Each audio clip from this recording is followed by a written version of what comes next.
Ah, it's you, Cass. I finished the anthology of poems you lent me. Here it is. I thought you'd be too preoccupied to find time for reading. Precisely because of these obligations, I felt compelled to read it swiftly. Wouldn't all these preoccupations slow your pace? On the contrary, knowing that time is limited can push one to overcome their limitations. The weight of these responsibilities seems to have enhanced my reading efficiency. I understand completely. During my time at the Grove, the closer exams drew, the more efficient I became at tackling everyday mundane tasks. Anything but my actual studies. Precisely. As I remember, you and Finon were both disciples of the new sporists. I assume that Anaxa's exams were as unreasonable as the man himself, correct? The courses Professor Anaxa taught were Introduction to Alchemy and History of Mythology. And to be perfectly honest, those two courses were the students' greatest nightmares. The history of mythology, taught by the blasphemous great performer himself. I can imagine their fear. Now that I think about it, students would often rush to the podium during class to challenge him on those blasphemous ideas. May I ask, Lady Aglaya, has your relationship with Professor Anaxa always been like this? He openly dismisses people's faith and questions the very justification of the flame chase journey. Our positions have been destined to be at odds. While you were studying there, I assume you must have heard of his nickname.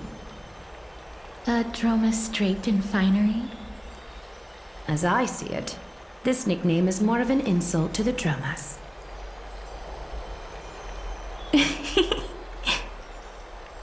Despite his insufferable arrogance, I do hold a certain respect for his nature as a scholar.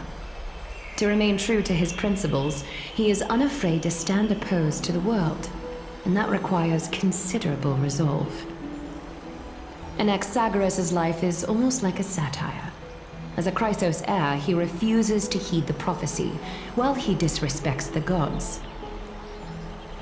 The gods have chosen him. He was indeed chosen by Circes. Is something weighing on you, Cass? The golden thread is quivering. I sense there's more to this exchange than idle chatter.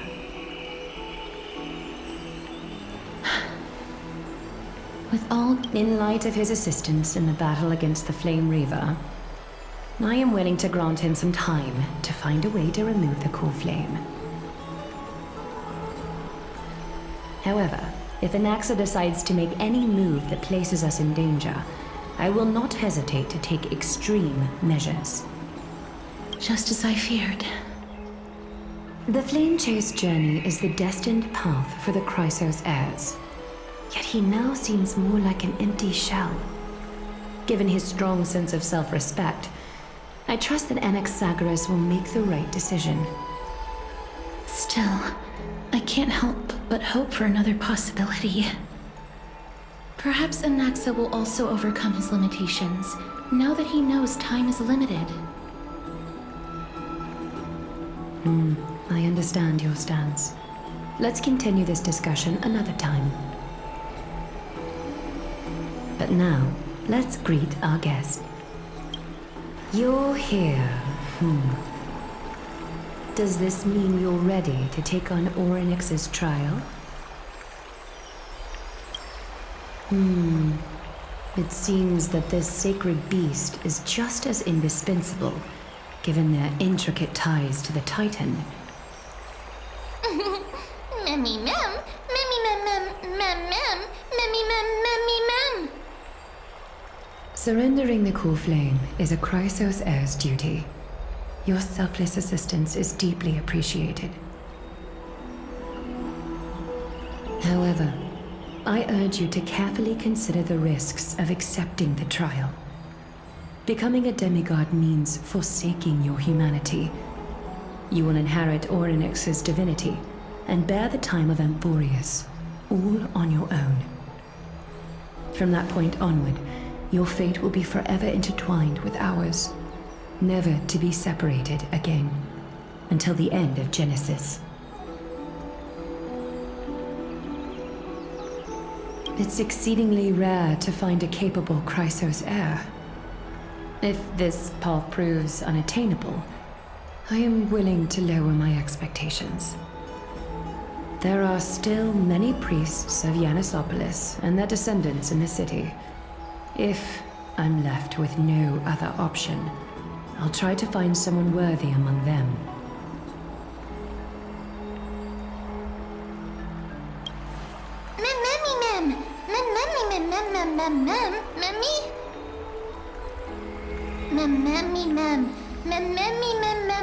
Hero.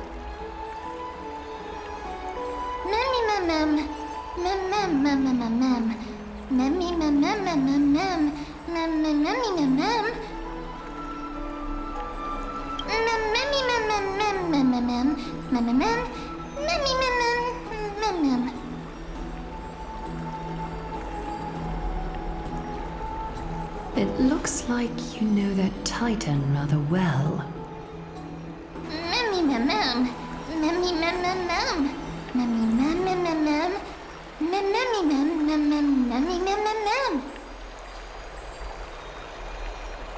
Memories that exist outside of your own experiences. I can't explain why, but I can vouch for Mem's words. When I was in the abyss, I heard the Titan's groans, full of pain and grievances, yet without any ill will. Since you've made your decision, go back to the bath chamber and get some rest. Trinan will call for you when the ceremony is ready. It is difficult for me, as the guide, to absolve myself from blame for things to have progressed to this point. Time and again, you have risen to the occasion for Akima. Nearly rewarding you with some honeydew is no longer able to express the extent of our gratitude. When the dust settles, I hope that we'll have the chance to have a long chat regarding your return journey and the curse of the sky. It's about time that we lift the taboo and discuss things openly.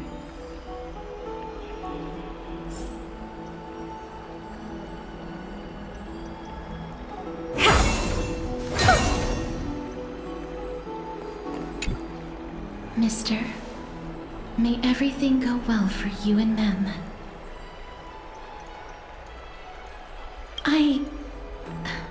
It's nothing. I only came to discuss some matters with Lady Aglaia.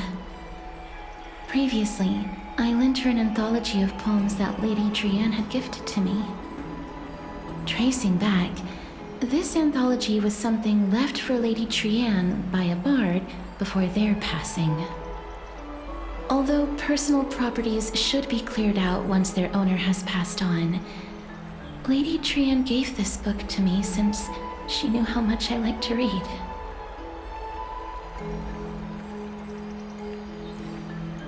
No, it's just an ordinary book. It's definitely not some kind of unique copy. It just contains an allegory. In a faraway land, in a city known as Styxia, a dragon corrupted by the black tide descended one day, swooping upon the city like death itself. It swallowed the princess of the city whole before it was suppressed. After taking down the evil dragon, the warriors discovered that the princess's life had already met its end. Overwhelmed by grief, the queen hired an alchemist to resurrect the princess using the dragon's flesh and blood. However, having lost memories of her previous life, the resurrected princess turned into an evil dragon herself and wreaked havoc on the city. As a result, the prosperous Styxia met its demise.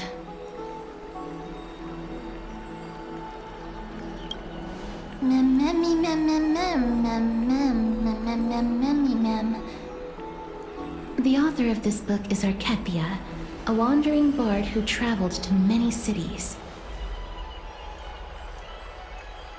Among the things she left behind are poems, dictionaries, and many tragicomedy scripts. She even clearly underlined and took notes in books that covered myths with her elegant handwriting. While flipping through these books, I felt like I was afforded a glimpse into the life of Archepia. It felt just like I was traveling with someone that I'd never met before. It was as if she had yet to pass on and was still alive.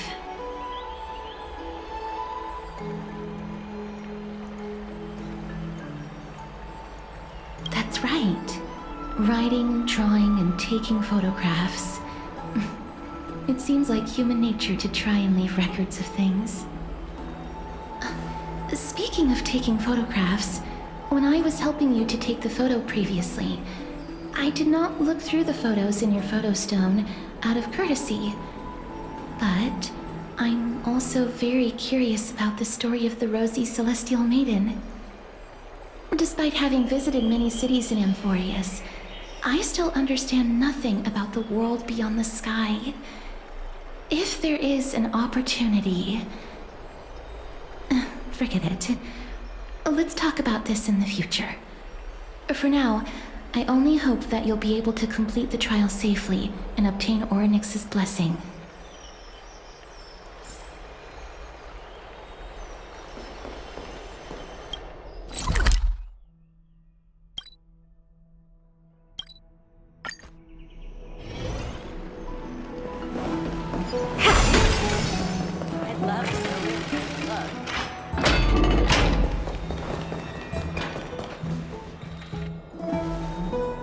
That's right. Oh, partner, you're back just in time. This is something that the both of you should probably know. I wouldn't call it trouble. I just think it will be favorable if the both of you understand the situation in Akima better.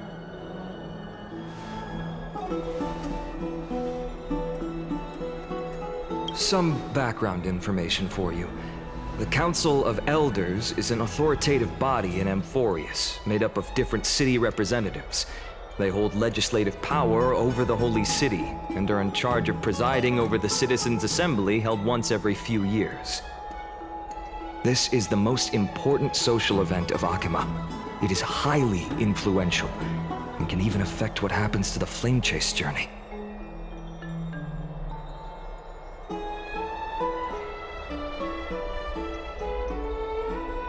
Despite her vision and wisdom that spans across thousands of years, even she cannot win over the hearts of everyone.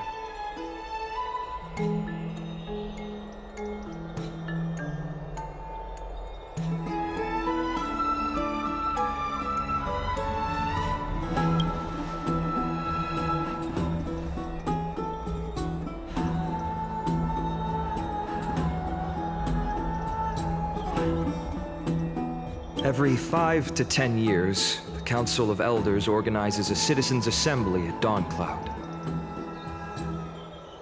During the assembly, the representatives will vote on major issues, such as whether the Chrysos heirs led by Aglaia should still hold the right to govern the Holy City, and whether the Titan's conquest should continue.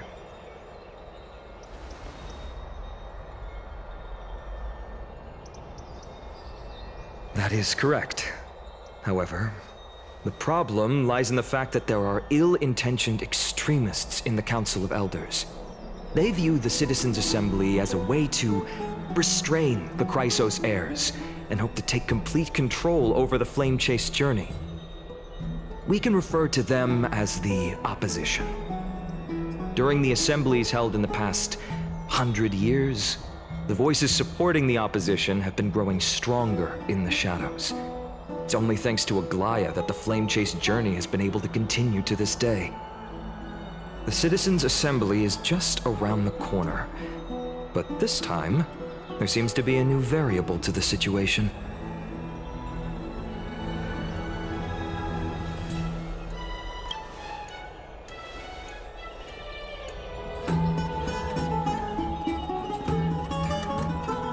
I'm afraid that the Council of Elders might want to take advantage of Professor Anaxa.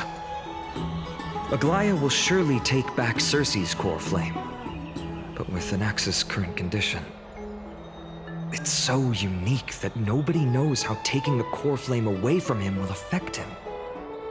He has always been someone that is only concerned about his own research. I'm certain that he must want to escape from the monitoring of the Golden Thread and protect himself. If the opposition were to offer an olive branch at this time.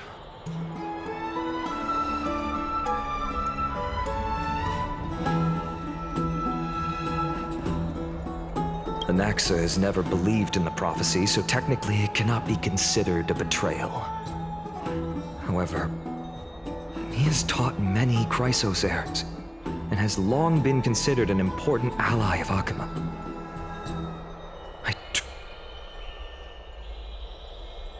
As I believe in his character, I plan to plead with Aglaya and try to buy more time for him.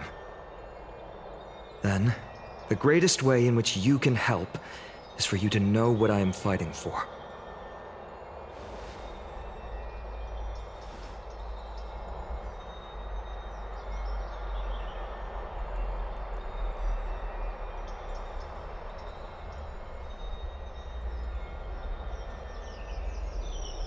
Allow me to apologize for the fact that we always seem to be troubling you.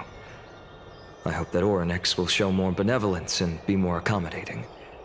I remember that they seemed quite fond of you back in the Abyss. Go and rest and regain your strength. We'll meet at the Vortex in a few days. Oh, right. You can read this scroll if you want to find out more about the Council of Elders and the Citizens' Assembly.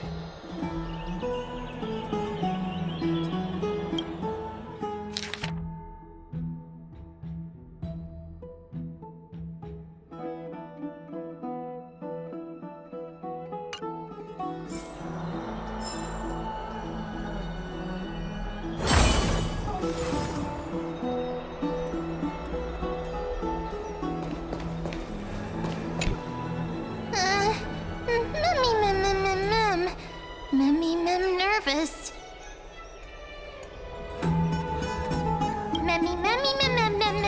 Nervous, mem.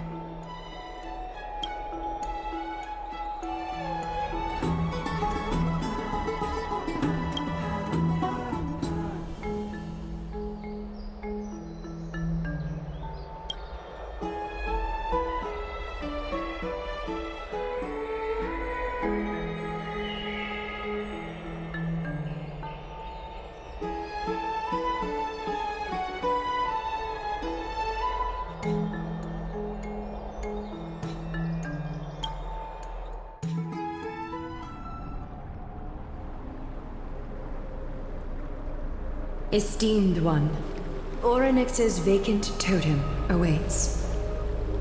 If you have already made your preparations to become a pillar of Amphoreus, please, step forward.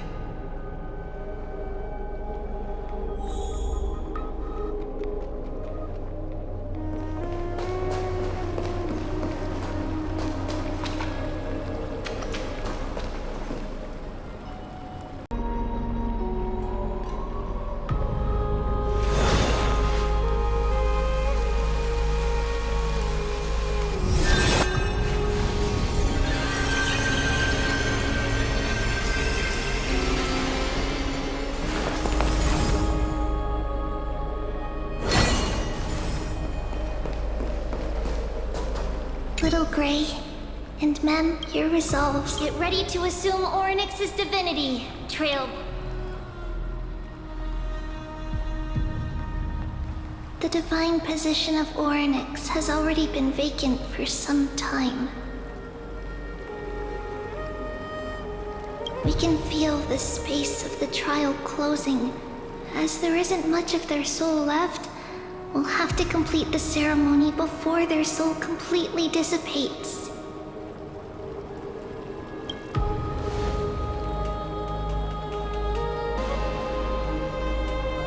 The 8th core flame coveted by the miracle that once belonged to the great veil of Evernight, Orynyx.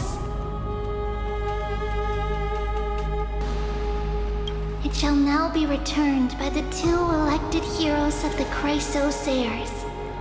A traveler who is upright and courageous, and a sacred beast that invokes miracles.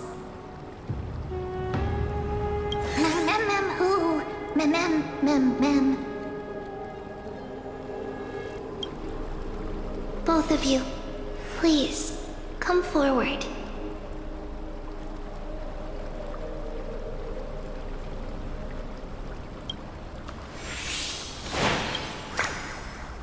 Recite along with us. O Majesty of the 12 Titans, pillars of the world, we seek your divinity to mend the rifts of the world.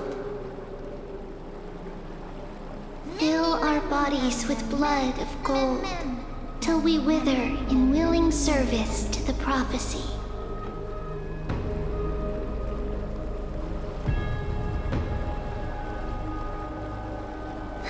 These are just words meant to make the prayer seem more solemn. Please, focus.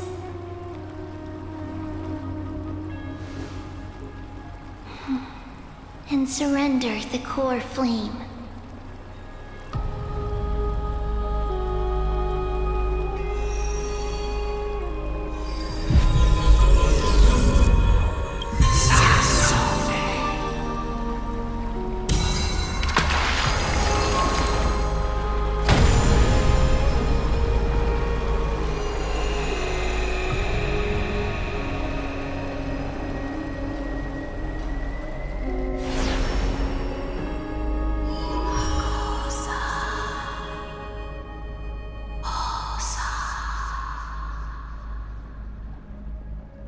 Orynyx. Their soul has been waiting for a long time. Perhaps they're also quietly waiting for the arrival of their successor.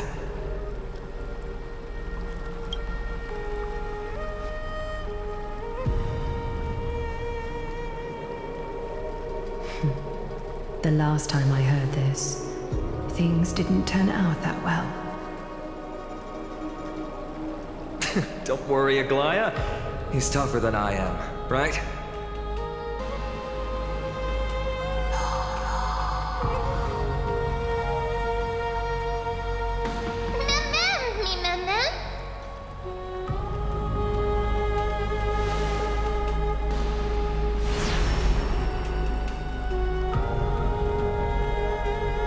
Traveler from beyond the sky, let us pray that the Titan acknowledges your worthiness. Although he loves cracking jokes at inopportune times, his determination is as strong as the Chrysoseirs. He will definitely succeed.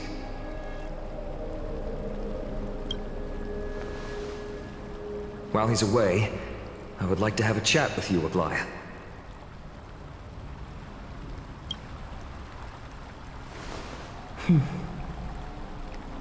Speak. I'm listening.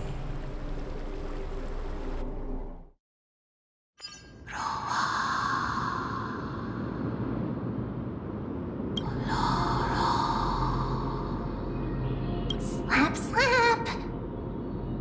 Wake up!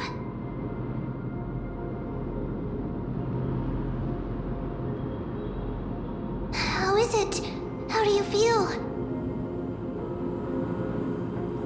That's right! Look! I don't know what happened, but I'm able to talk! Testing, 1, 2, 3. Testing, 1, 2, 3. I have such a cute voice! It must be because of all the memories that I collected.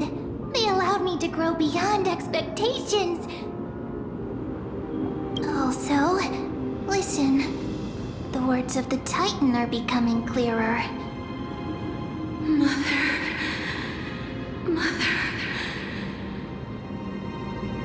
It hurts. Have I finally reached the end? Are the years of isolation coming to an end? Onyx. Oh, how heartbreaking.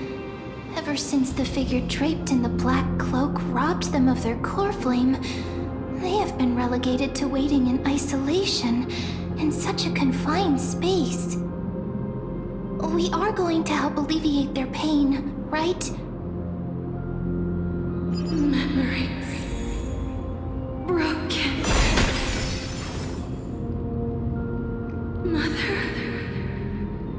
where? Mother? Who are they calling out for?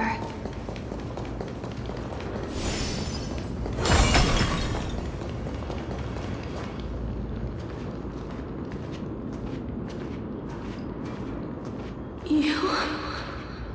It's you. I remember you. Skyfather has gazed upon you.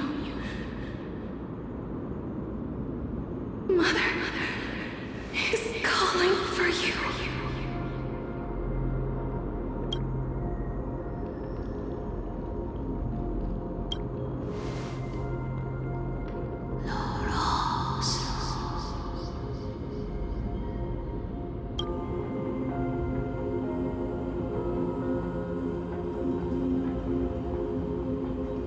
Skyfather has chosen you.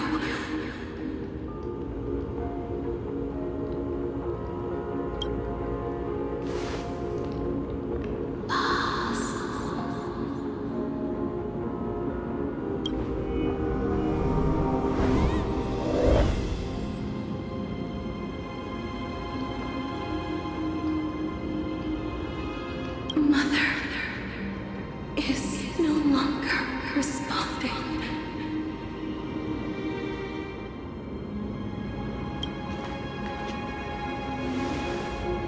Something important. An important matter. Onyx, listen to me. Aren't you tired? Throughout the long years, you have always been protecting the fate of Amphoreus. Each time people draw strength from within their memories, every single ripple falls onto your shoulders. There's no need for you to bear this any longer, Onyx. From today onwards, someone else will bear time on your behalf. This is why we have come. Freedom. Freedom. I want freedom. Oh, poor child. Everything will be fine. Let us help you. You can have a good rest now.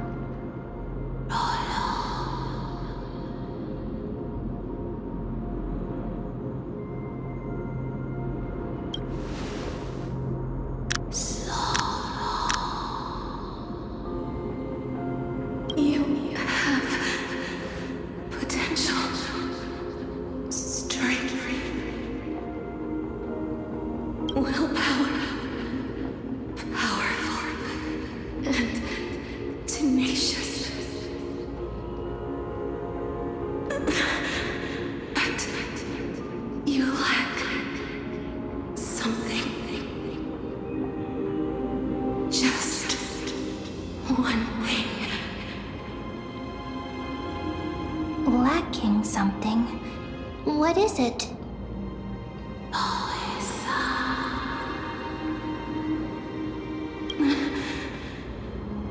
What you lack is a future.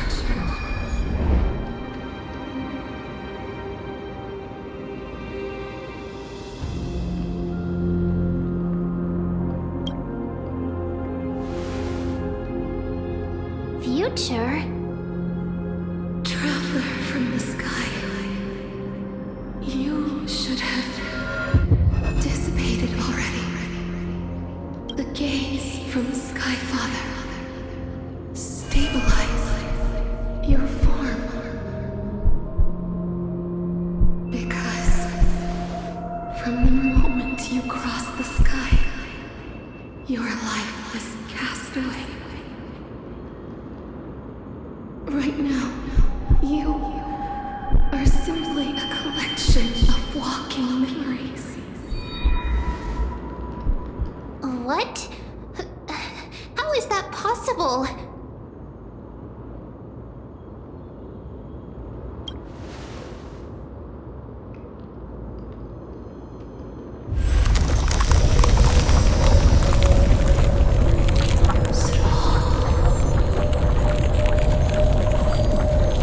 The space is collapsing.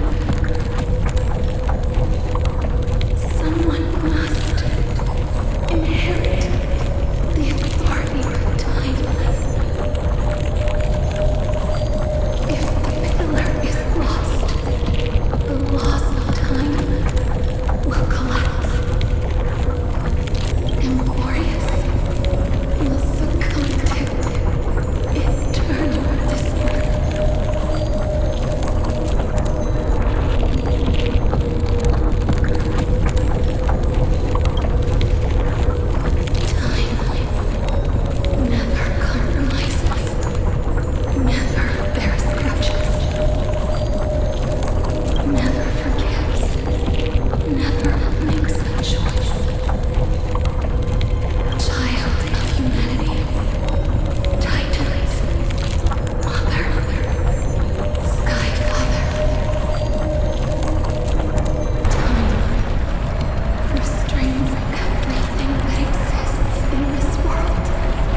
Are you alright?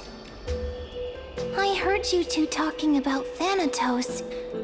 Cass is also very concerned about the warning. She has left the vortex and returned to the garden. Shall we go and look for her? Thanatos is the Titan that Cass has always been looking for. Regardless of whether there are any clues, there's probably no one else that understands death better than her.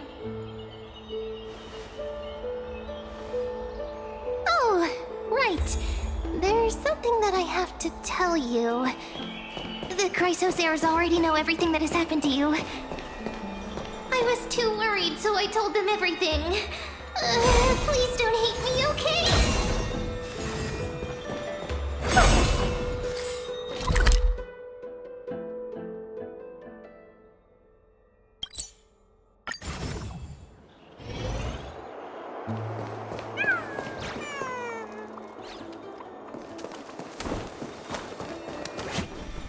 Mister, I'm right here.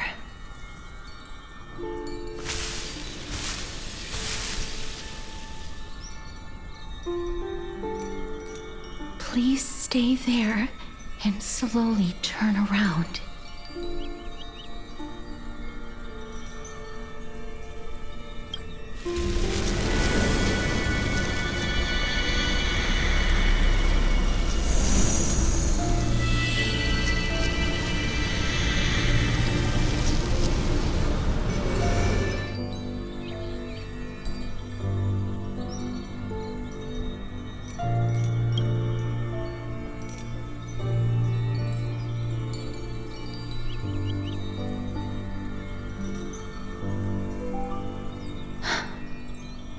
Please pardon me.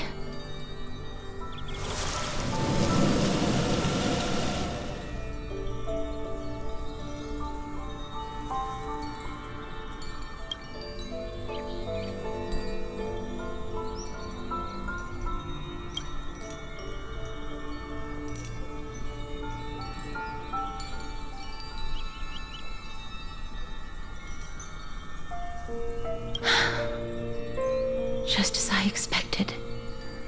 I cannot feel anything.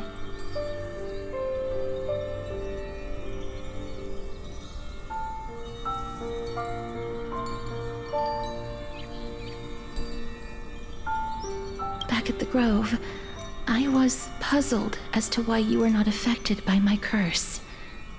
I thought that it might have been the special ability of a traveler from beyond the sky. Never did I expect that this would be the true reason. I'm sorry. I should have noticed that something was amiss earlier.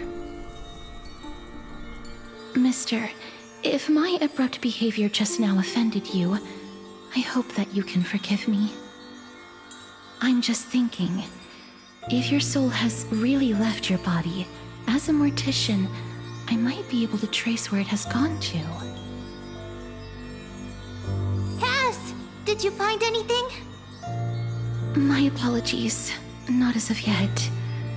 Perhaps I have overestimated my capabilities. But, Mister, would you be willing to let me try again? This time, I'll increase the area of contact slightly. Perhaps the result might be different this time.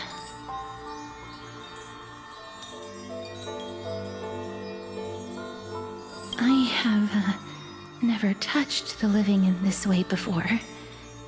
If my actions are in any way disrespectful, I hope that you can forgive me.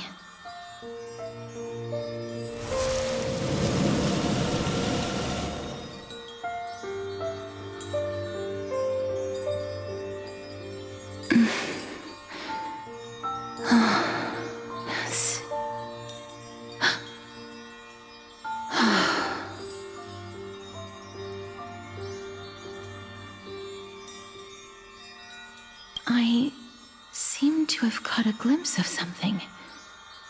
Your soul is currently roaming someplace and cannot find a way to escape. But perhaps it might not be a bad thing. If your soul is still wandering around, it means that we still have time. We have a chance to find it before the fingers of Thanatos sweep everything away. Clues. Just a few more. I need more guidance. The connection has been severed. With my strength, I'm not able to trace it. It was me. I was a little too hasty. Don't worry, mister. Although we currently have no leads, I will do my best to search for the whereabouts of Thanatos, bring back their core flame, and personally return to you the life that you have lost too soon. I know that I'm lacking in confidence, but I hope that you can keep this promise of mine in mind.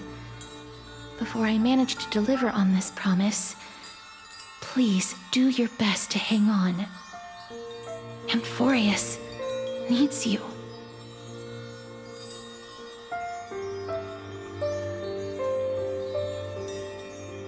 Lady Aglaia and Lord Finon are currently discussing some matters in the paths.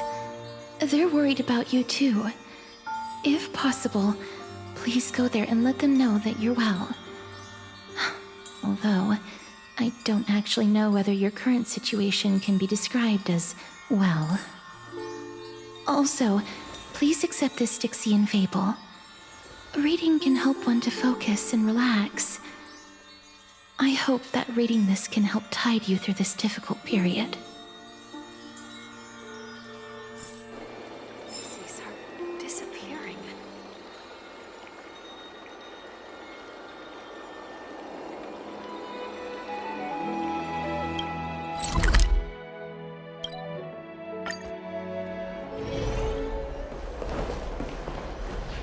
They're here. That partner! Hyacinth said you definitely wake up. How do you feel? That's the medical prowess of the Twilight Courtyard. Amazing, isn't it? You've completed the trial of time, and I have to admit that the process went better than I expected. Even in the end, that Titan's heart still showed a soft spot for humankind. However, I never expected that two people who have cheated death would appear in Akima at the same time. That's what we have been talking about. Mighty has been in Akima for such a long time, but has no one thought to study his indestructible body? If there were even any minor breakthroughs, we wouldn't be as clueless as we are right now. Many have had this idea, but so far, there have been no results. If it were successful, Thanatos wouldn't have disappeared without a trace. Nevertheless, now is not the time for us to give up. At the very least, we can still see a glimmer of hope. Cypher. If anyone in this world knows the whereabouts of death, it would be her. I'll try and get her to return to Akima, but do be prepared for a less than ideal outcome. Please understand that throughout the history of Amphoreus, no one has ever managed to escape the clutches of death. At the end of time, Thanatos silently awaits all. It is my duty. We too require you to bear the divine position of time. But before that, just... What's wrong, Aglaia? Omens always come in pairs. A tiny air current will eventually brew into a storm that tears the sky apart. It's Anaxagoras. He has initiated contact with the Council of Elders. In the end, it has still come down to this. I earnestly hope that your assessment of him is accurate, Finan. Otherwise, the efforts of my teacher and I of the past millennium might be reduced to dust because of that great performer.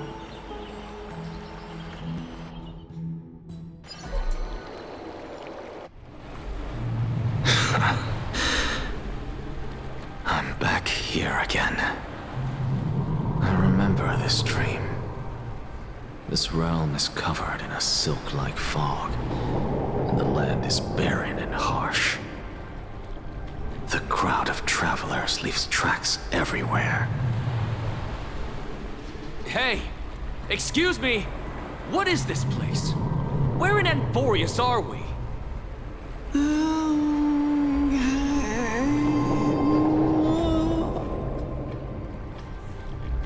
The mutters of the traveler are in a language I'm unable to comprehend.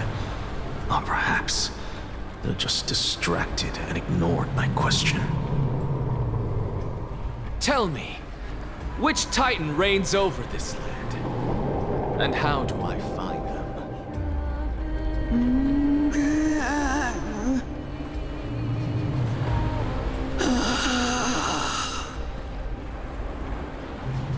Hand of Shadow. Hand of Shadow Thanatos. Could this possibly be the Netherrealm? Not Netherrealm. Then where is this? River of Souls? The outskirts of the Netherrealm? Are you heading downstream toward the Netherrealm? The Netherrealm. Nothing but an illusion. Titan rejects you, me. Listen. What? The traveler lifts their wrinkled fingers and remains silent. I look in the direction they are pointing and listen closely. There. A massive shadow brought the sound of rushing tides. The sound of tides. I can hear it.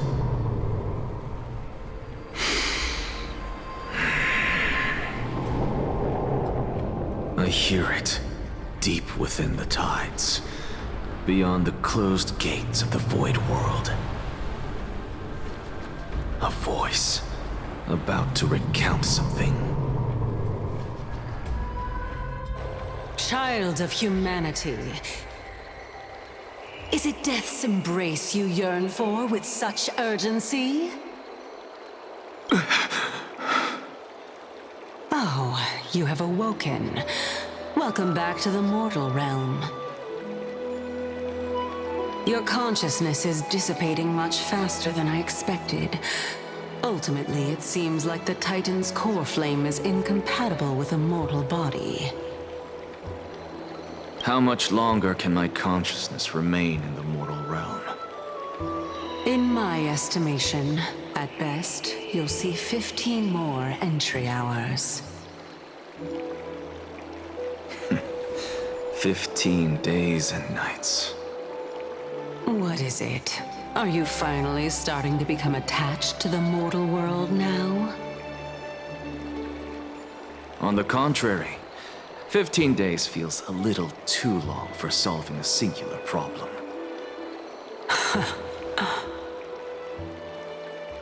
Stop giggling. It's time for us to go. The messenger from the Council of Elders is almost here. Let me ask you one more question. Are you really planning to betray Aglaya's will? What betrayal is there to speak of when I was never loyal to her to begin with? What about that white-haired student of yours? Acting so recklessly, do you not care about what might happen to him?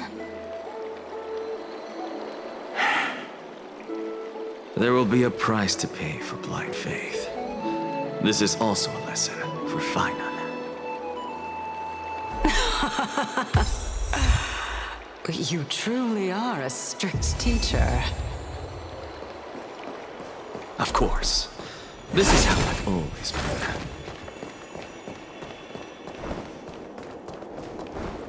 Take a look. This is pure genius in action.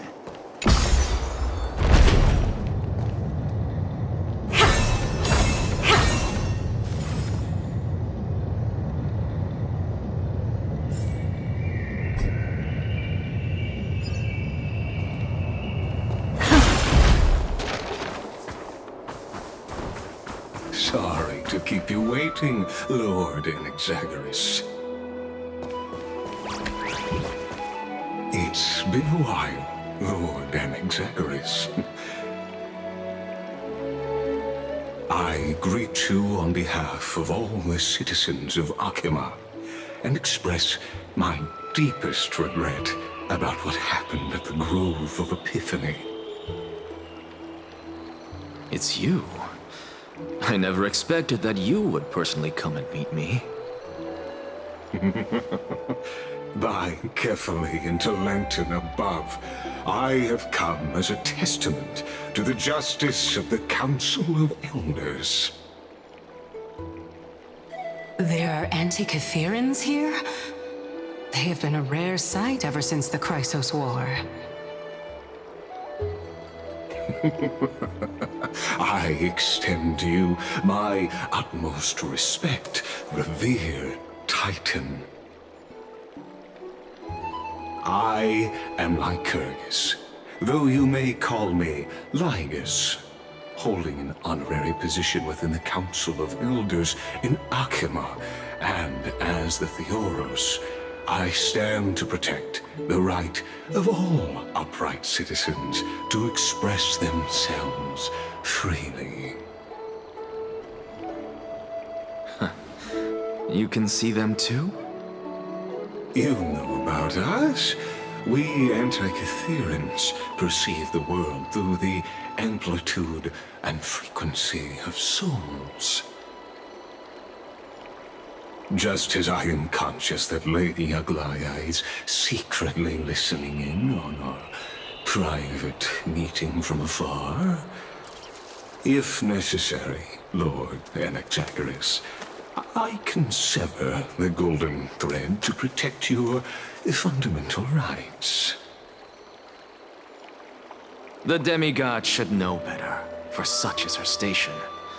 Spare those poor threats, and just let her listen to my words. They shall serve only to unveil her own folly.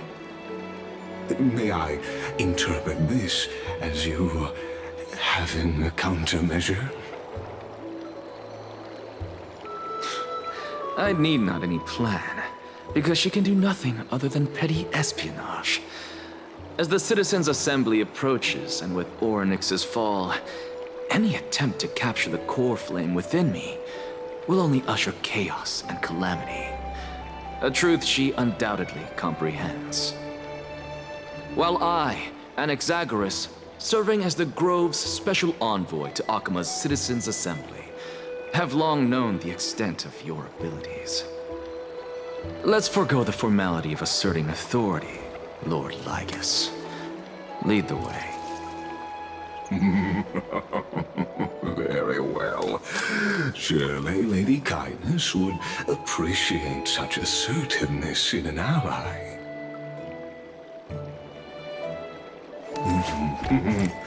She's been waiting.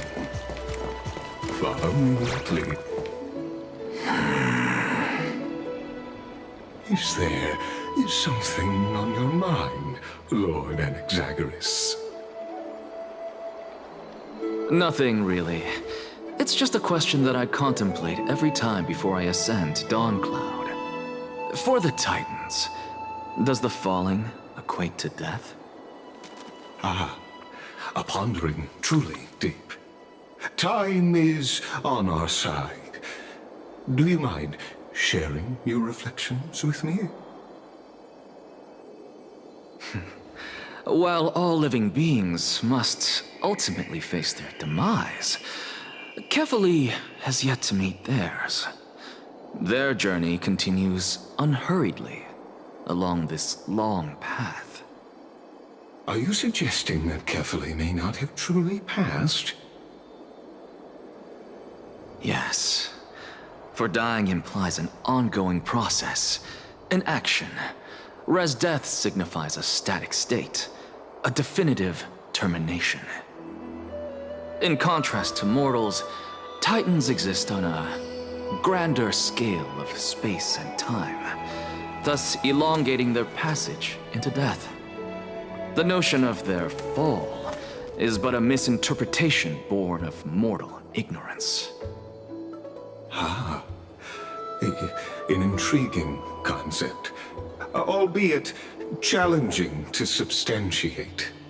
After all, Kefali has maintained a profound silence ever since the era Anaxa, while scholars and priests alike have conveyed the message of the gods' imminent fall. Perhaps the gods in their arrogance deemed it beneath them to reveal their perspectives to mortals. Could you elaborate on your statement? Circes, the kin of the Skyfather as recounted in myths, now resides within my brain. Were I to inquire, Kefali would have no cause to refuse. Oh. That very well could be true. But what if the world-bearing Titan still chooses to remain silent? In that case, the myths crafted by the people of Amphoreus are nothing more than pitiful jests. It's worth a try. I believe, and I'd love to witness the fruits of your theory and the change it may bring to this imperiled world. Because I completely concur with you on this aspect. If the Titan has indeed met their end, any response from them would be impossible.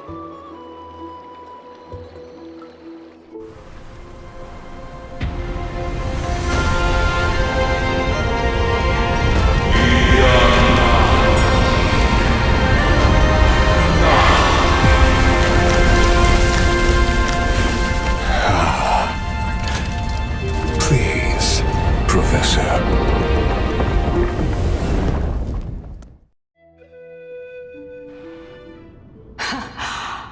The children of humanity have indeed created a spectacle. Welcome to Dawn Cloud.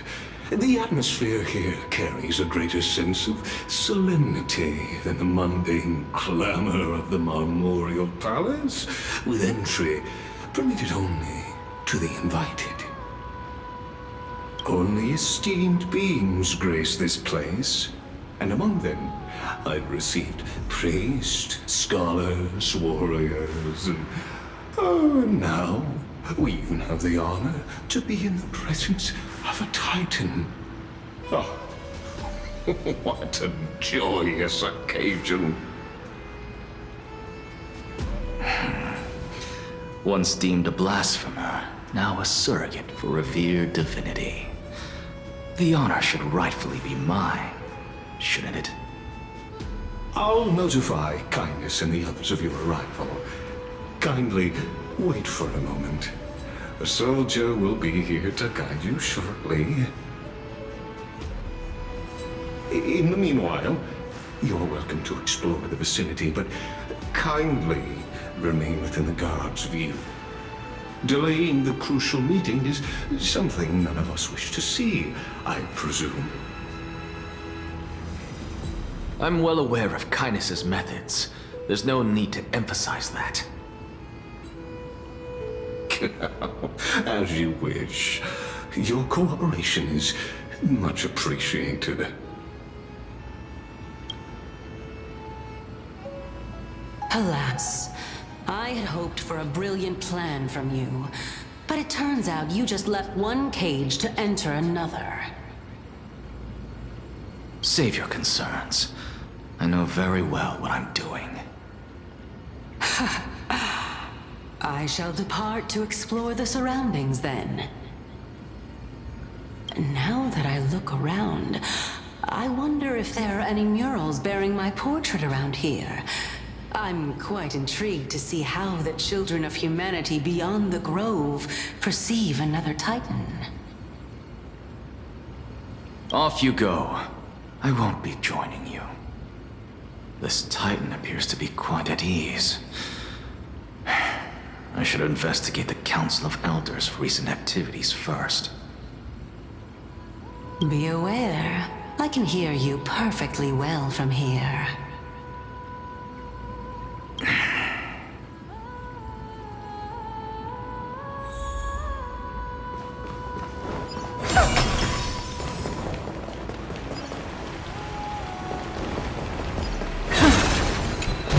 Take a look. This is pure genius in action.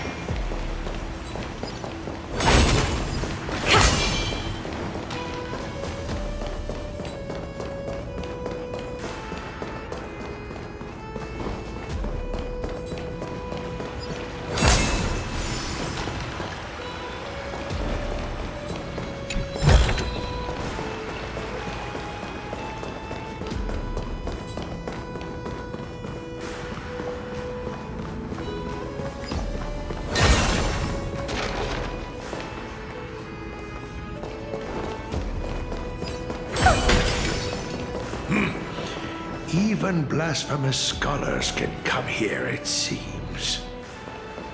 Looks like my presence here is quite unwelcome.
You want this?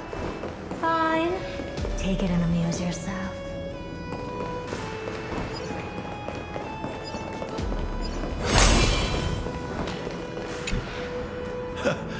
Anaxagoras, I thought that you had died to the Black Tide, just like the other scholars.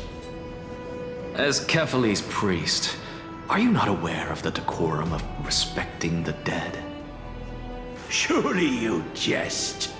You blasphemous heretics are not worthy of respect from the Supreme Being.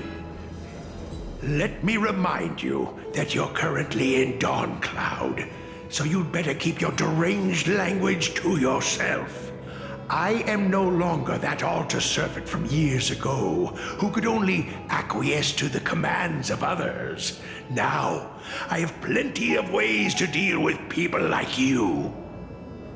I'm not sure whether I should laugh or cry right now.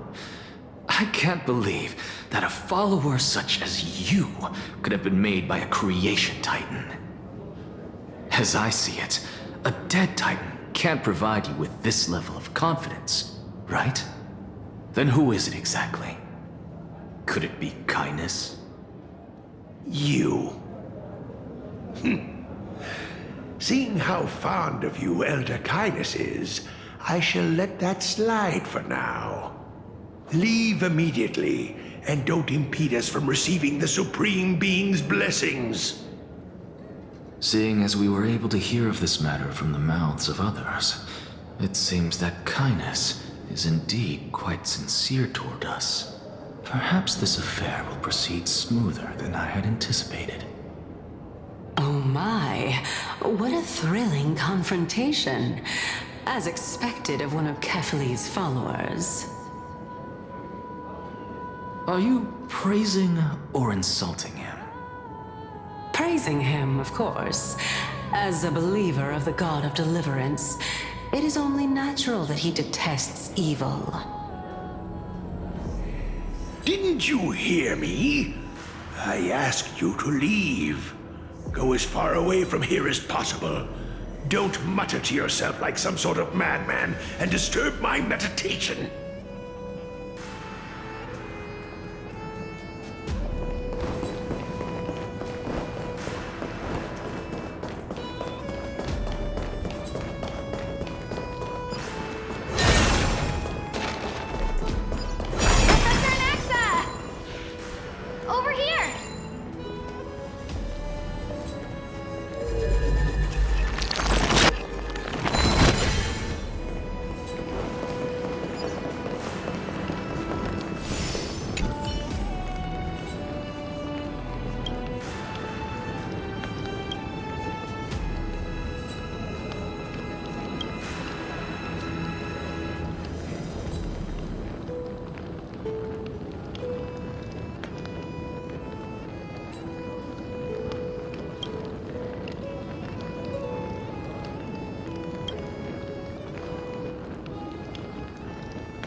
Want this?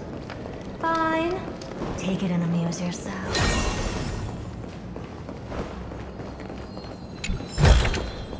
Oh. Professor Anaxa? Word has it that the scholars of the Grove valiantly perished resisting the Black Tide. To find you here safe and sound, thank the Fates. You could say it's the Fates toying with us. It's only the Cremnoans and Idonians who chase glory through death. But your survival is a victory in itself. I'd settle for that gladly. So, are you here to report the incident to the Council?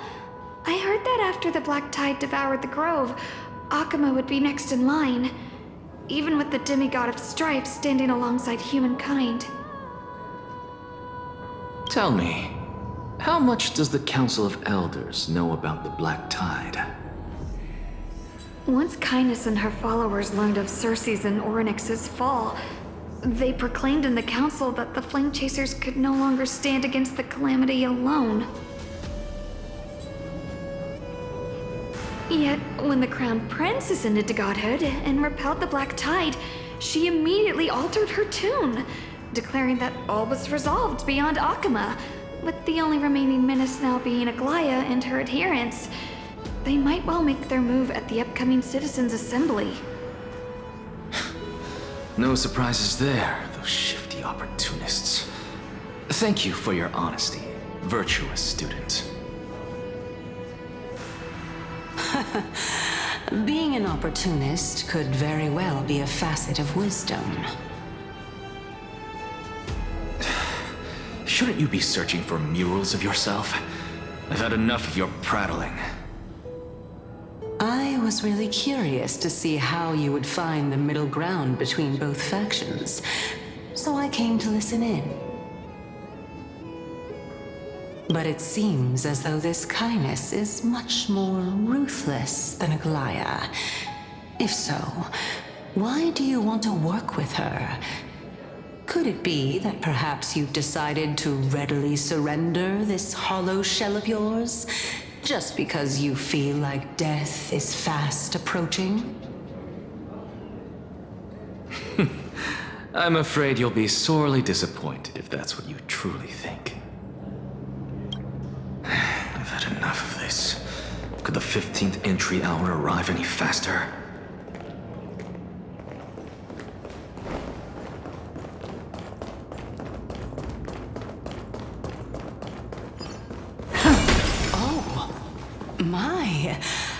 Could it be that the great tree painted in this mural is actually depicting me?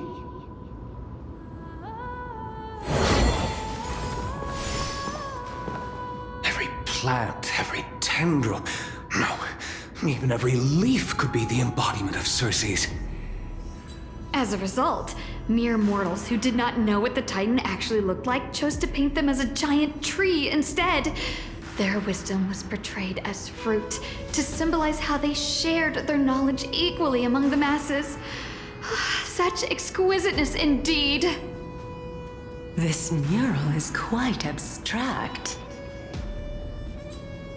I really can't tell whether you are praising or demeaning yourself. Now I'm quite curious whether the Reason Titan has studied figures of speech before. Of course I find such stylistic devices interesting. For all we know, this could be the answer to the question, what exactly are we? I, for one, am not willing to admit that I could look this ugly. Was this the reason why you failed in your attempt to refine my soul when you were ambushed at the Grove? Since you are aware of this, why did you save me back then? From my perspective, this point alone was enough to separate you from the average person. How do two lunatics coexist in the same brain? Therefore, it seems that your journey to Dawnfloud this time is not just to seek protection. What, then, is the intention behind your actions? The entire plan is stored in my memory, so why don't you look there? Then don't mind if I do. 1 year old, 2 years old. Oh my! Even a member of the preeminent 7 sages must hug his Dromastal to sleep? How interesting. That's enough. How unusual. Your soul is actually trembling. This must mean that behind this toy hides a secret that nobody knows, right? Since our days are both numbered, I don't mind telling you more about it. This is a present that my sister gave to me. It's a doll that was made to look like our family pet. So there are other members in your family, eh? Are they also living in Akama?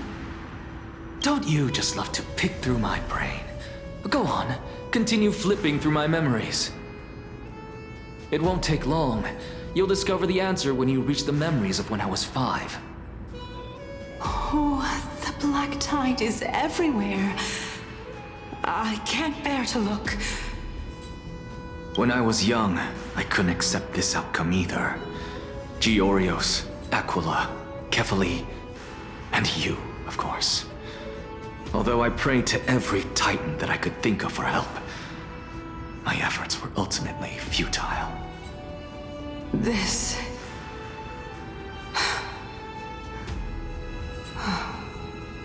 Could this be the inception of your research into alchemy? Indeed it was. Everything started from that verdant courtyard of yours. When I was pursuing my education there, I naturally also came to learn of Thalesis' theory as well. Oh, I remember that person. He was the one to come up with the concept of souls, right? Not only that, he also believed that life, as well as the composition, movement, and transformation of matter, all stem from souls themselves. This is why I thought that, since all living things stemmed from the same origin, why could I not sacrifice myself in order to resurrect my nearest and dearest? Anaxa, you... I did it, teacher! But this is absolute blasphemy. Regardless of how much freedom the Grove provides, such an act could cause you to be burned at the pyre. Your beloved, where is she now? Send her away from the Grove at once, to a place where nobody will ever be able to find her. Otherwise, the both of us will be judged by the Council of the Seven Sages. Calm down, teacher. My sister, she's still not in the mortal realm, even to this day. What do you mean? It was naive of me to think that I could snatch the deceased from Thanatos' grip by merely sacrificing one eye. Equivalent exchange. All I received for that price was but an opportunity to see her for one final time.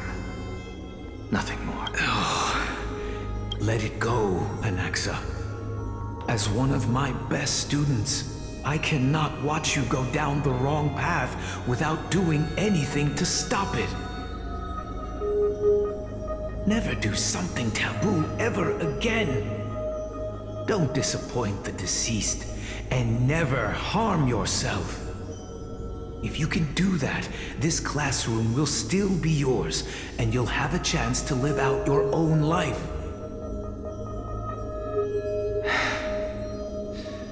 Since I was able to see her one last time, I have no other desires. You're right, teacher. It's time for me to start a new life. I am sincerely glad for you, child. Now then, what topic would you like to study? I wish to continue Thalesis' research. Continue the research into souls, but you know that the Grove has long since understood his philosophy like the back of their hands. Even if you continue digging into this subject, your efforts will likely be futile. No, teacher. After my fleeting glimpse of the deathly fog, I finally understood a single truth. Since ancient days, our understanding of the souls is but the tip of the iceberg. I may have lost an eye, but my view of the world has become clearer than ever. I have grasped the truth with my bare hands. Watch as I turn this farcical world upside down.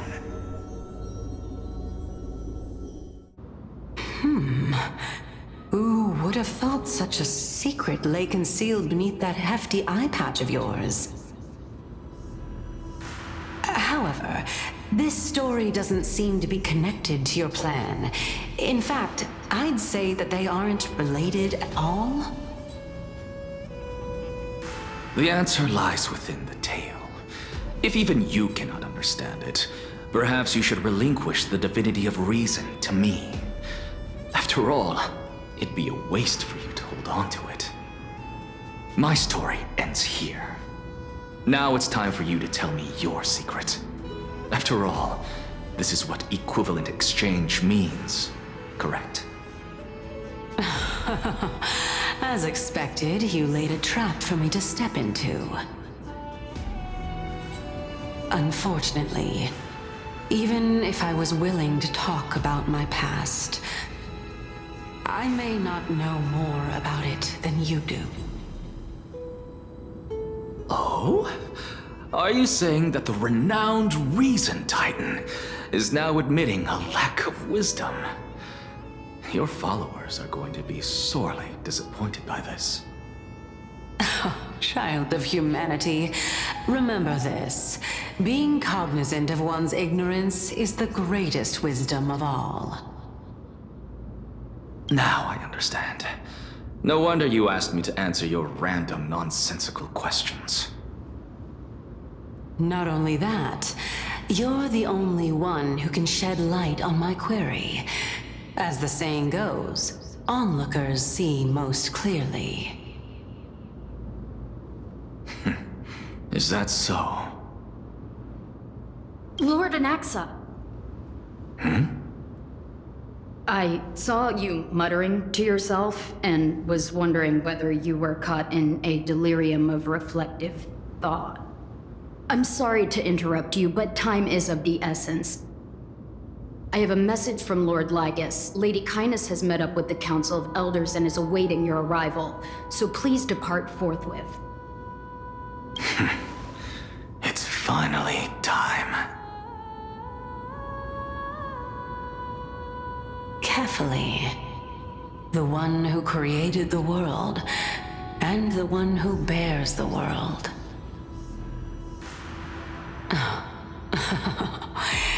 If you truly have not met your end, how will you answer the challenges of those who defy you? I didn't expect you to agree to Lady Kindness's invitation. What a wonderful turn of events. To tell you the truth, there are many people who hold grudges against that Lady Goldweaver. Isn't that the dromas draped in finery? Avoid his gaze. I don't acquaint myself with blasphemers. Don't worry. He's too full of pride to pay us any attention. Your nickname is Dromus as well? You must really like those creatures.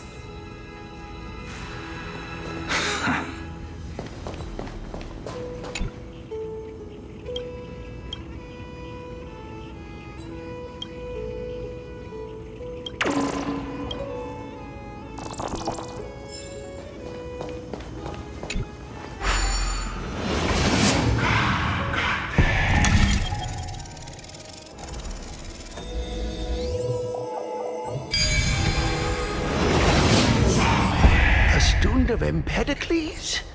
I hear that his views run counter to the Venerationists.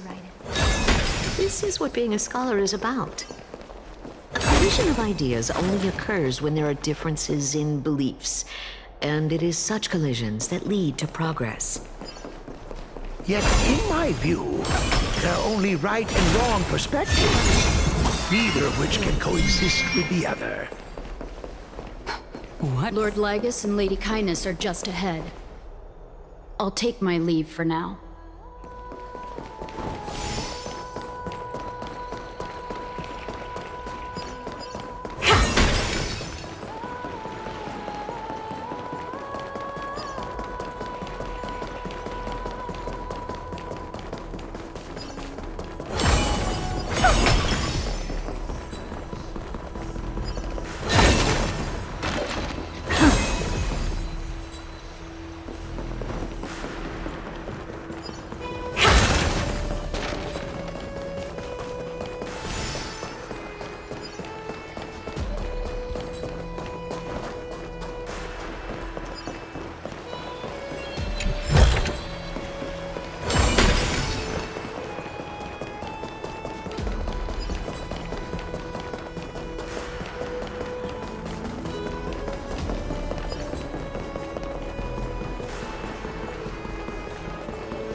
Welcome to the Demigod Council, esteemed guests.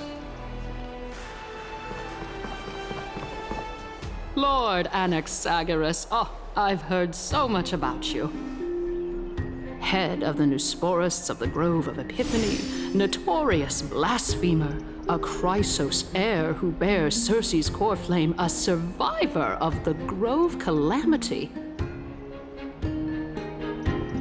Did I miss anything? Well, if so, please be so kind as to enlighten me.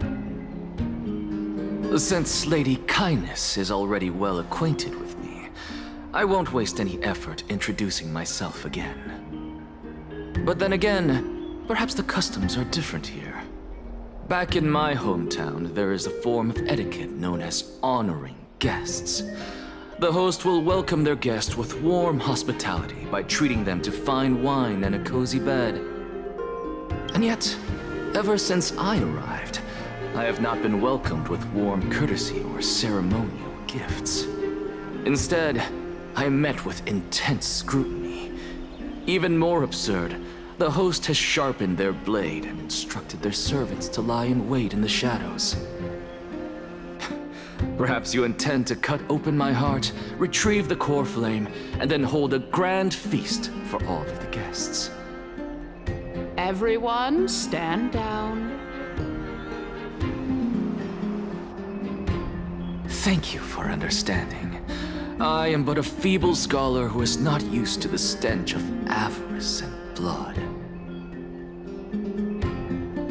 No need to be humble, my lord. From my perspective, your courage and gumption are worthy of the reputation of the Seven Sages. Your bravery is more than adequate to accomplish our perilous endeavor. So, you wish to start a war?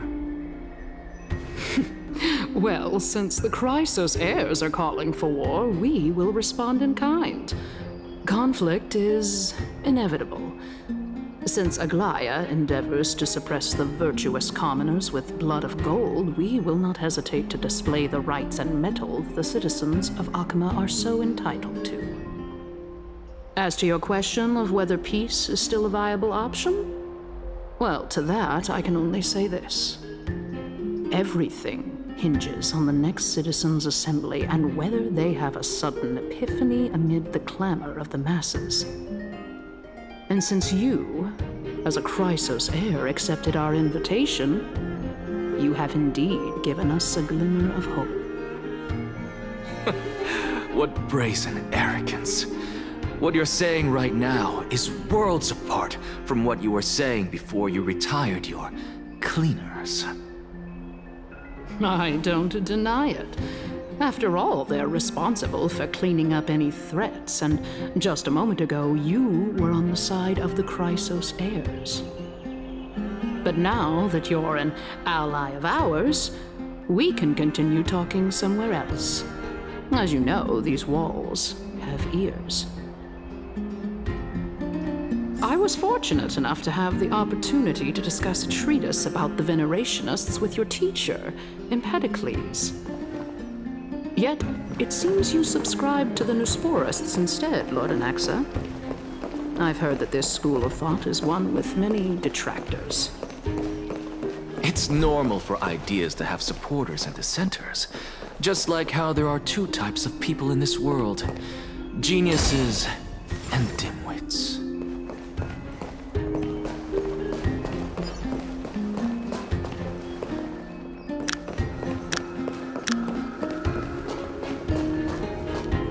Welcome back to the hub of the Demigod Council, Lord Anaxagoras. Surely you remember that countless eloquent orators have stood in this spot before and emerged victorious by stoking public sentiment with their words. And yet there have also been innumerable blasphemous philosophers who set themselves up for failure because they refused to defend their actions. This tiny stage is the most profound embodiment of Akama in centuries. In 15 days, this site shall also become the most important, as well as the final turning point in Akama's history. May the both of us carry out our duties with honor and lead the masses back toward the Erechrysia, a golden age with no death, strife, or trickery. Oh my, 15 days and nights. That aligns perfectly with the date of your demise. Could such a coincidence truly exist? Using death to prove myself fits my intentions perfectly. What strong conviction you have, as expected of the hero who dared to stand up to the Gold Weaver. As expected, she misunderstands you. That's enough, Lady Kindness. Dispense with the niceties. I only accepted your invitation so that I can serve the commoners alongside the members of the Council of Elders. Don't test my patience with such superfluous formalities. Well, you say that now, but surely you also require my aid as well, so that you can stay alive even when being pursued by the Golden Thread? You worry too much. She won't show her hand too freely, as she still needs to garner support from the masses at the Citizens' Assembly. Even someone like me can tell that only a sliver of her humanity remains. Surely you're not asserting that she will definitely act in a rational manner. As you're no doubt aware, Aglaia covets the core flame that I possess, which makes it the bargaining chip that allows me and the rest of you to negotiate with her. However, in return, I'll need the Council of Elders to support me as much as possible. Naturally, this includes the guards as well. You're well aware how valuable Circe's core flame will be in the Erechrysia that you are desperately pursuing. Talk is cheap, so you'd better act prudently as well. I understand. After all, this battle of wits is just a means for each party to acquire what they need. As long as your request is reasonable, the Council of Elders never shortchanges its allies. Since we're both intent on mutual cooperation, let's not mince words and just speak plainly to each other. Let us decide how much we can secure for ourselves and how much we're willing to sacrifice, like true philosophers, with our words and wisdom.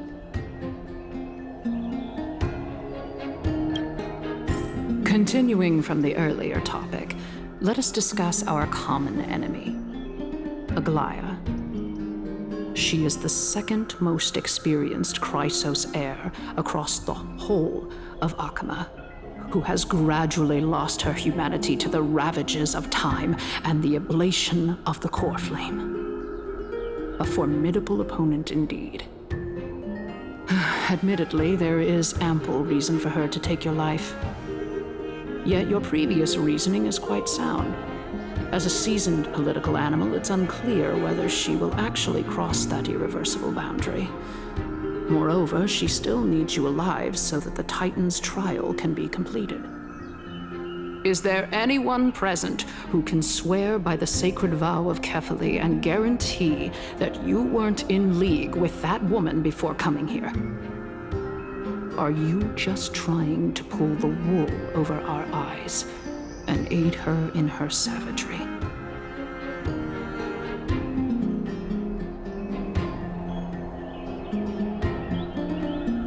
If Aglaia required a suitably intelligent Chrysos heir, then I'm the best fit for her needs. However, it's quite evident that she has no need for a Chrysos heir who could break free of her control at any time. Since I believe in neither Titans nor the prophecy, there's no way that I would willingly walk on the path that she extols. Given how rigorously she enforces her principles, how would she ever accept a heretic such as me? I understand what you mean. At the very least, the both of us agree that this tyrant who wallows in extravagance and greed is the greatest threat to achieving peace in Akhima. The Council of Elders is willing to defend your right to live, just as we defend every oppressed citizen. However, I regret to say that sentiments in favor of the Chrysos heirs and Aglaia are only growing in magnitude. The peace that we are aspiring toward, as well as everything that we hold dear, will be destroyed completely. The city will be burned to ashes, and the citizens' blood will be shed.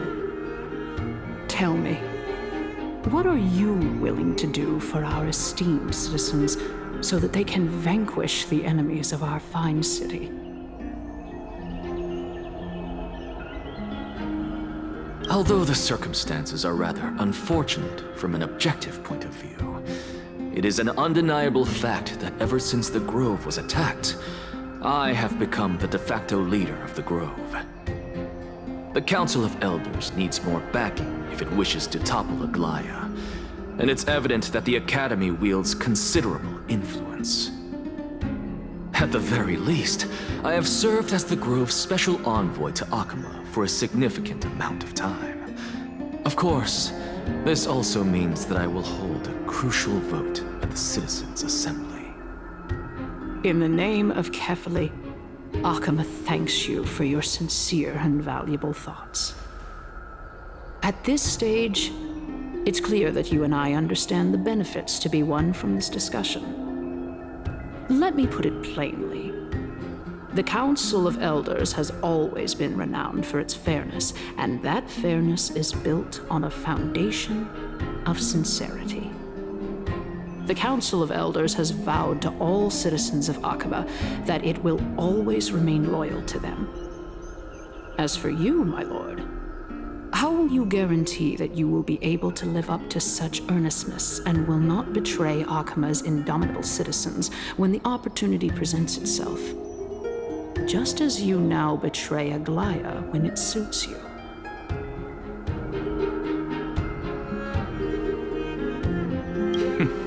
Surely you jest.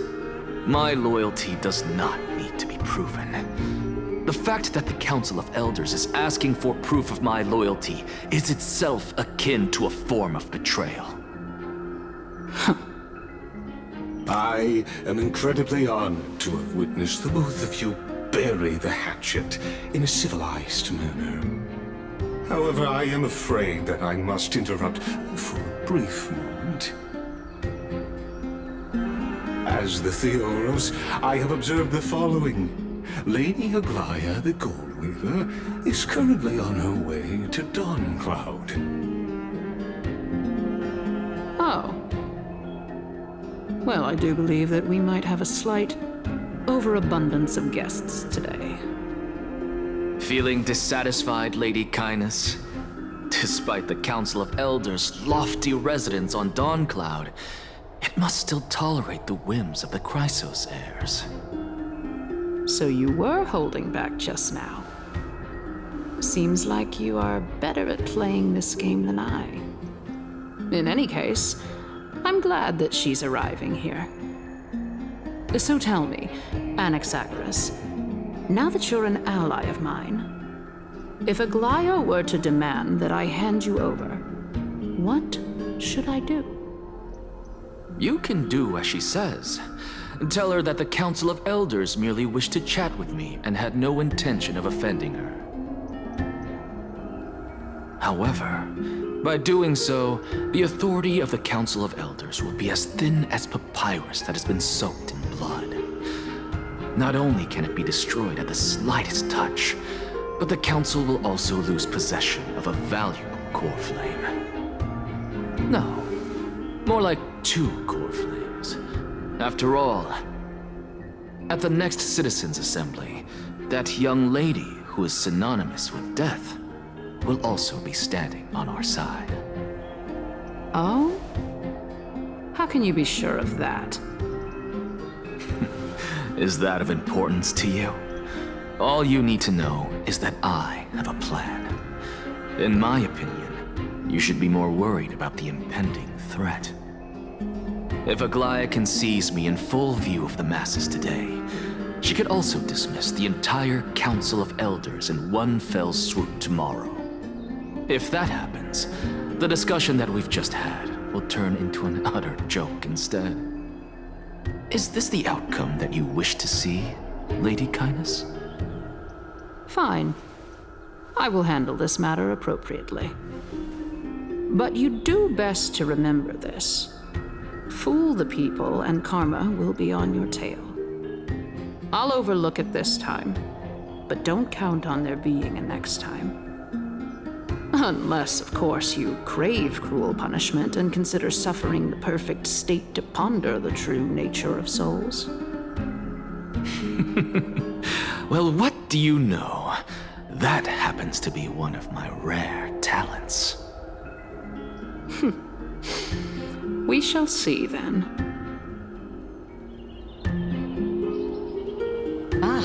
I've got to say that you've managed to really impress me again. But shouldn't you be going after more? Dying to know what I'm after. I mean, I'm the reason Titan after all. It is in me to ask and seek answers. Easy there. You'll learn the answers soon enough. I didn't bring it up with her purely because she doesn't have the means to give me what I truly want. It's as they say, onlookers see most clearly. The true masters of Dawncloud have always been the Theoros, who watches over everything.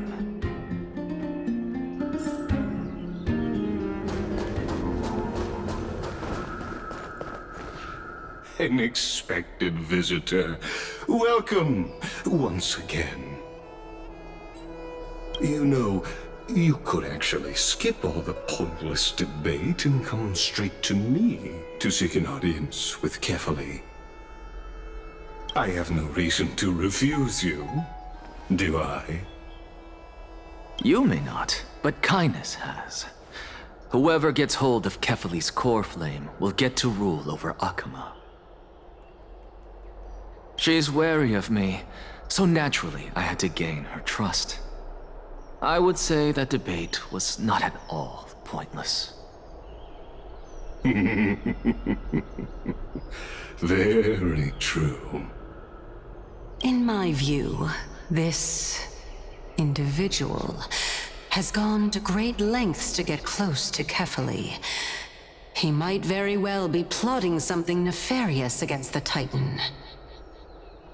Are you still willing to let him pass, knowing this? Yes, very much so. All living creations are always free to visit Kefali's transcendent vessel. This comes with being the World-Bearer.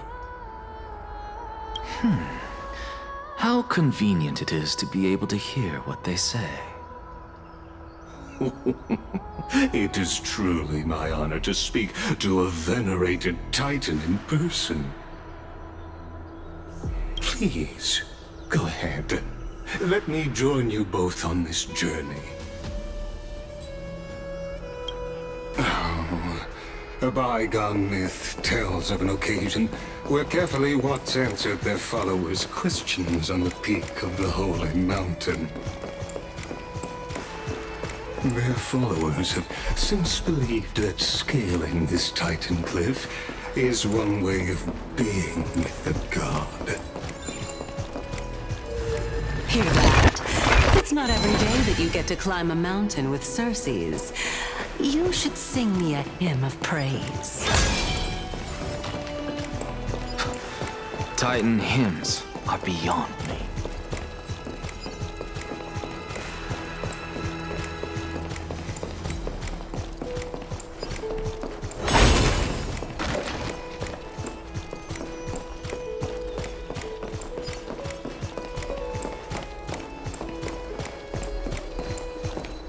Go on ahead. Take this Yanis shortcut, and the long pilgrimage stairway will be waiting for you at its end. I have to admit, I never expected you to not ask me anything. Not even my motive. Because I know very well what it is you are after. As the saying goes, A gentleman helps others achieve their goals. I have a feeling that your theory will be validated at the end of this journey. I believe Kefali will not deprive you of your right to ask your question, especially now that you're on the brink of death. You must be closer to Kefali than anyone else. Wouldn't you agree? I hope things go as you say, then. Putting a child of justice into a farcical world is bound to turn it upside down. It is my hope that you bring a much-needed change to this world which is on the brink of destruction.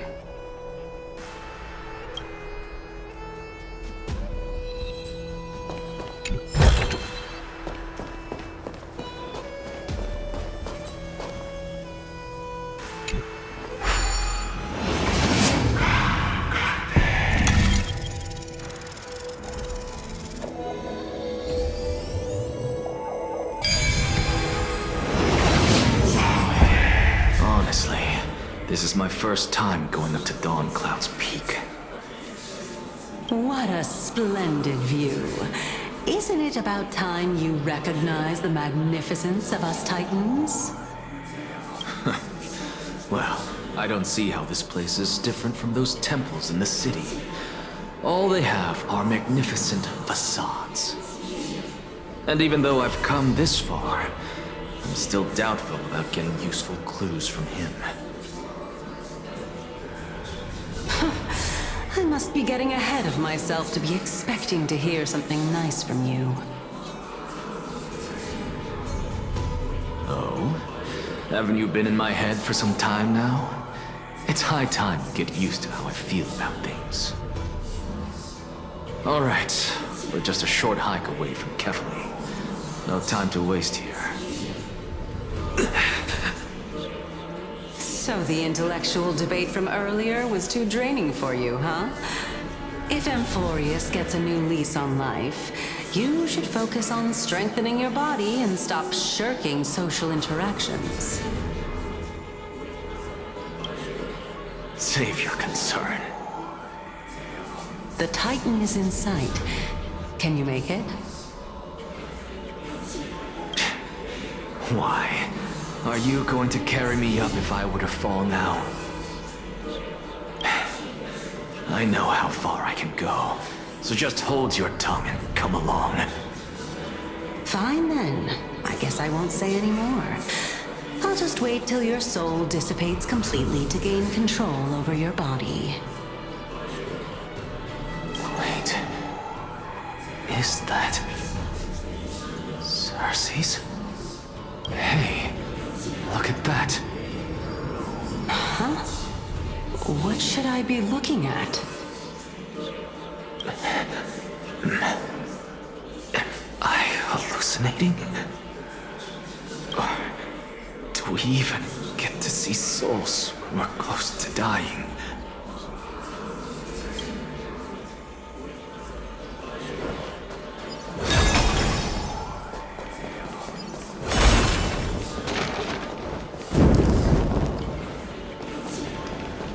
Oh? Why didn't you bring your favorite spear with you on this trip, Nias? Nias? I know I've heard this name somewhere. It's unfortunate. The Black Tide destroyed every last inch of my calyx. How could that be? Even a creation of Georios, from their prized ores and molten fire, couldn't escape the fate of destruction? Hey, Circe's. Do you know a certain Nias? Nias? No, not that I remember. How did you even think up such a strange name? I just saw him. Nias. A warrior-like figure who was just chatting with you here. No, I have no such memory. Could you be hallucinating?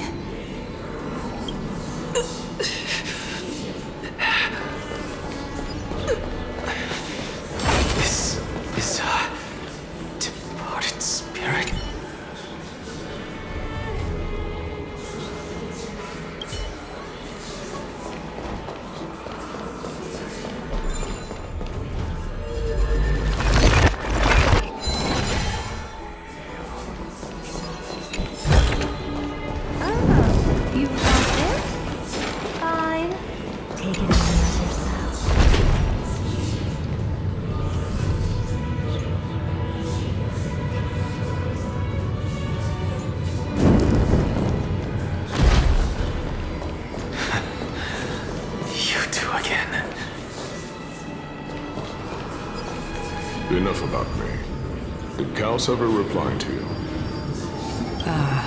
Well, regrettably. Seems like the price of becoming a demigod is a lot heftier than we thought. Kaos. Demigod. I've never heard of this person. Which Titan's authority did he inherit? Look on the bright side, Nias. Since we've come all this way, I doubt he'd snub his old friends, would he? Let's just hope we mean as much as the world to him. Hey! Are you seeing that same hallucination again? Yes. It's still you and Nias, but you're now talking about a certain Kaos. I'm guessing he's one of your companions? Kaos? This name sounds just as strange to me. Never mind. I think I know what this is about. If things are as I thought, then they aren't hallucinations, but the souls of people. What? But if those are the souls of the dead, then what am I? Beats me. For all I know, you're just an illusion I conjured up in my dying moments. Let's just keep going. As long as I take in more sights and hear more stories. Know your limits. Wander too far among the dead, and even I might not be able to save you.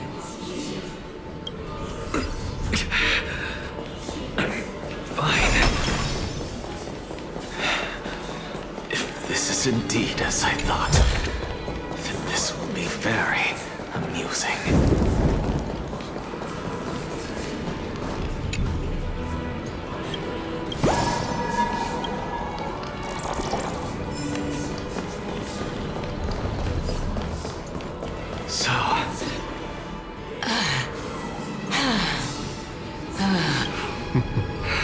Can you keep going?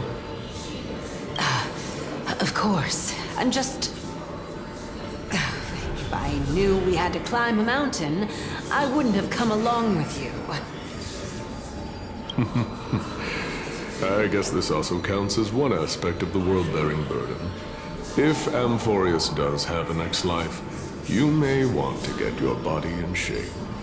Keep your sarcasm to yourself. I'm not getting anything of value from them. I would sooner throw myself off this cliff and hit rock bottom than exercise even a little. I am Calypso of the eminent Seven Sages, after all. Training would make me no different from those Helcalithist barbarians. Calypso. She's one of the Seven Sages. No, she can't be. I would know her name if she really were one of the Seven Sages. Hey, Circes. Does the name Calypso ring a bell? Circes? Daggone. Doesn't matter. I can do this myself. Looks like I'm nearly there now. Oh, beautiful old world. Where are you now? Oh, legendary era Chrysia, return to the mortal realm. Splendid gods once walked the paths we walk. Alas, all that... We're here. Finally. So... I don't get to ask the Titan my question, but all of you make for a pleasant surprise, nonetheless. Very well then. Let me uncover the truth for myself.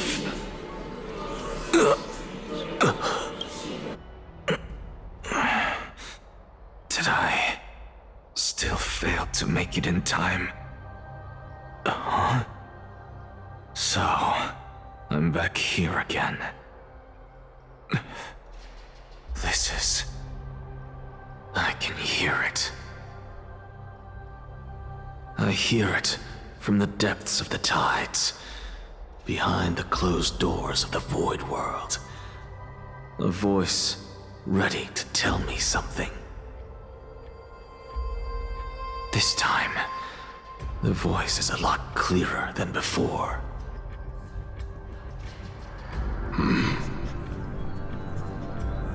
Since we've come this far, let's just wait.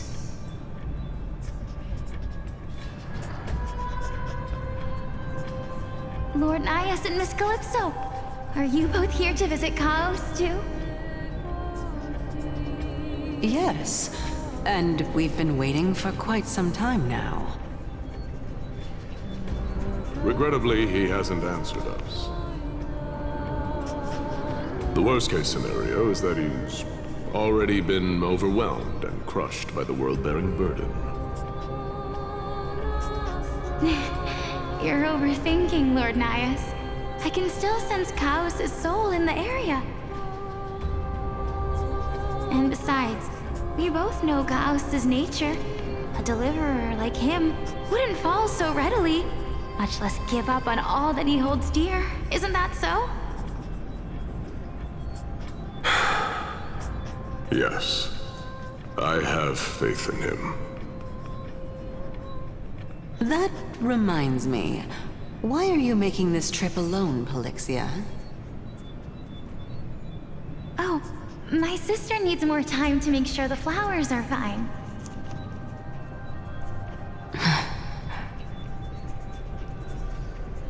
Such a pity. Both of you have hearts kinder than anyone else. Yet you are born only to take over Thanatos' divinity. Everything that I see and hear this time has left me shaken to the core. What may seem like a mundane conversation is in truth a once-in-a-lifetime exchange that has revealed the ultimate answer to Circe's question. The conjecture has taken shape and must now be solidified into a theorem. Next, I only need to seek verification from Kefali. By doing so, I can answer Circe's question and reclaim my body. But no, I will not do that. That isn't important. Because another one of my conjectures, one that I have always dreamed of proving, has been proved right this very instant. Fusing a mortal soul with that of a Titan to replace said Titan is not a ludicrous idea after all.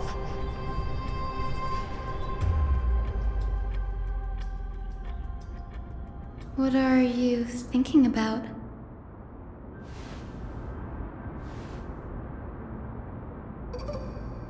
Is that so? You don't look the slightest bit amazed, though. Plus, you seem to be strangely familiar with the city around the Great Tree.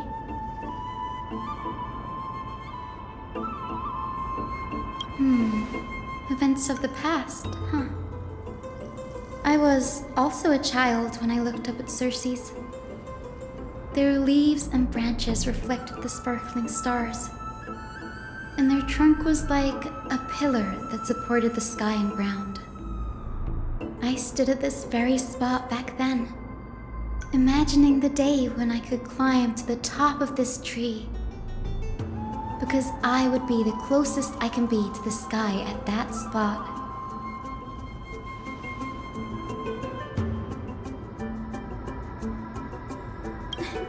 Don't read too much into it. I mean, can mortals even hope to reach Aquila's realm? They're a strict and draconian god. Nothing like Circe's.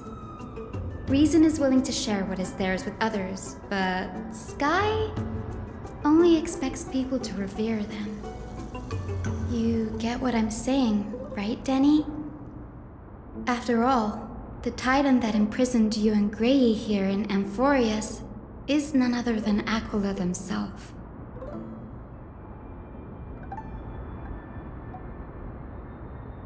But there will always be people who dream of soaring towards the sky. The Grove has a wealth of research on Aquila, and that is exactly what we are here for. It's just... I never thought Gray would meet with something like that before we set off.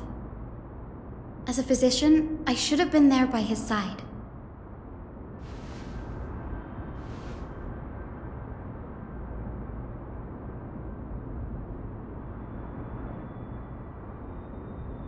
Yeah, there is no rest for the weary, huh?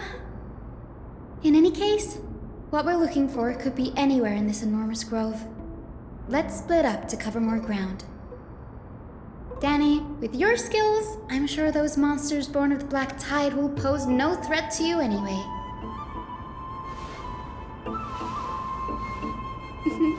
Have you forgotten that you're talking to the chief physician of the Twilight Courtyard?